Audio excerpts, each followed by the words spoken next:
एक गांव में 4 मूर्ख रहते थे। चारों में अच्छा खासा प्रेम था। एक दिन चारों परदेश के लिए रवाना हुए। रास्ते में उन्हें भूख लगी।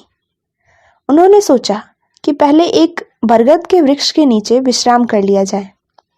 भोजन के लिए अलग अलग काम बांटा गया। रोटियां तैयार हो गई, लेकिन घी लाने का काम किसी को नहीं सौंपा गया। इससे उनके बीच तनातनी बढ़ गई कि आखिर घी कौन लाए। फिर फैसला हुआ कि जो भी पहले बोलेगा उसे ही घी लाना पड़ेगा। ऐसा फैसला कर कर चारों पालथी मारकर बैठ गए। इतने में 2 कुत्ते आए। उनकी सारी रोटियां खा गए, लेकिन घी लाने के डर से कोई भी नहीं बोला। रात हो गई। 2 चोर चोरी करके आए। वृक्ष के नीचे अपने थैलों को ठीक करने लगे। इतने में ही चोरों को सिपाही दिख गए। चोर दौड़ गए, लेकिन धन के थैले वहीं छोड़ गए। सिपाहियों ने धन देखकर उनसे पूछा, क्या तुम चोर हो? घी लाने के डर से चारों मौन रहे। चारों को हथकड़ियां डालकर राज दरबार लाया गया। राजा ने चारों को चोर समझकर जेल भेज दिया। इतने में ही छोटे मूर्ख से रहा नहीं गया और वह जोर से बोला, हम चोर नहीं हैं। यह सुनते ही तीनों हल्ला करने लगे, घी तुम्हें लाना है, घी तुम्हें लाना है। जेल वाले दंग रह गए। ये क्या भला है? वे राज दरबार में आए। उन्होंने राजा को अवगत कराया।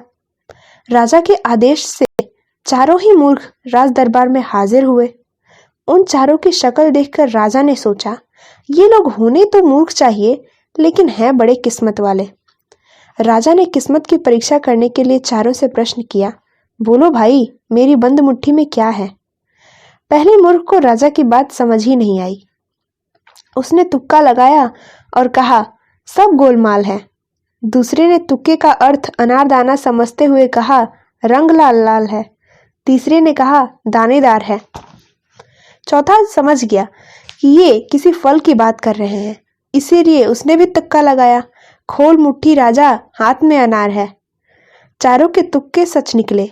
राजा खुश हुआ और उसने कहा, तुमने यह सब अंदाज कैसे लगाया?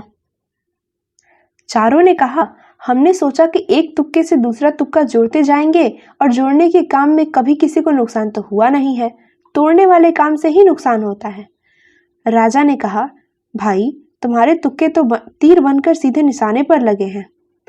राजा ने चारों को इनाम दिया। वे चारों इनाम की राशि लेकर उसी वृक्ष के नीचे जा पहुंचे। रात भर विश्राम किया। राजा से भेंट में मिले 100 सिक्कों को वृक्ष की जड़ में खुले में ही रखकर सो गए। थोड़ी देर में नींद आ गई। इधर कोतवाल चलता फिरता वहां फिर पहुंच गया।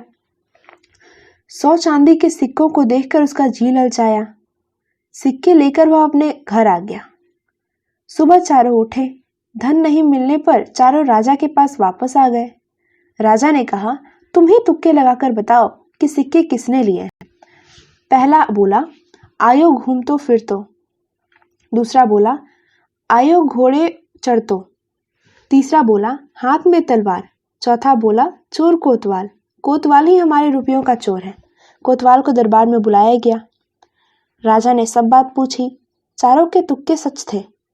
राजा ने फिर चारों को सही तुक्कों पर खुश होकर 50-50 चांदी के सिक्के और दिए और कोतवाल को सजा दी। तो देखा आपने, कभी कभी बेवकूफ होना भी हमारे लिए बहुत ही लकी साबित हो जाता है।